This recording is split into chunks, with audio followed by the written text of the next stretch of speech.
কাক বোলাই জানা পদ পদ পদ আইতা পারবি নাকি আইতা এই বা আইতা ওটা মুখ ফেলি আছে তামর খাওয়া ডাক্তার সিল্কি আছে দে ও দাদা পদ পদ পদ কাক বলে না জানো পাট কাক বলে জানো পদৰ কথা উঠিয়ে ভাই ঐ মই পদ কাক বলে নাজানো পাট কাক বলে জানো আৰু মানুহ জন্মগত হাগা মুতা পাতা জন্মগত বস্তু ও কেতিয়া ওলাই যায় খোজা নাপায় বাপ্পাকে কম নে পদৰ কথা উঠছো পাদৰ কথা শুনা নাই এই নলয় পদটো মই পাতটো জানো বেয়া পাব নহয় ৰাইজে ও বেয়া পাবি নে ঘূৰিয়া ঐ কি জন্মগত বস্তু পাত কি এটা কি মানে দুই মেৰু কি দুই মেৰু এটা মানে দুই মেৰুৰ মাজত থকা মানে দুই মেৰুৰ মাজত থকা সুৰংগ দি যি বিষাক্ত বাষ্প নিৰ্গত হয় তাকে এই পাত বোলে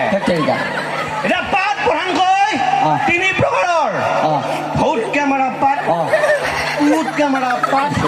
আৰু ফুচকে মাৰা পাত ফুচটো মানে শব্দবিহীন কোনে মাছি কেতিয়া মাছি কোনে এৰি দিলে হত নাপয় কুয়া পইচা বাচলি গম পাই মালটো গম পাই এৰি দিলা আমাৰ খুৰীহঁতে দাদাহঁতে পেহীহঁতে পেহাহঁতে ভণ্টিহঁতে খুৰীহঁতে তেতিয়াৰ পৰা মনে মনে পিঠা চুঙা নাই বাৰু এই লাড়ু পিঠা তিল পিঠা ঘিলা পিঠা সেই আৰু সেই নাৰিকলৰ পিঠা খাই মনে মনে ফচটো কিমান মাছি ঠিক নাই আৰু নিজে আমাৰ এইটো লগতো কৈছি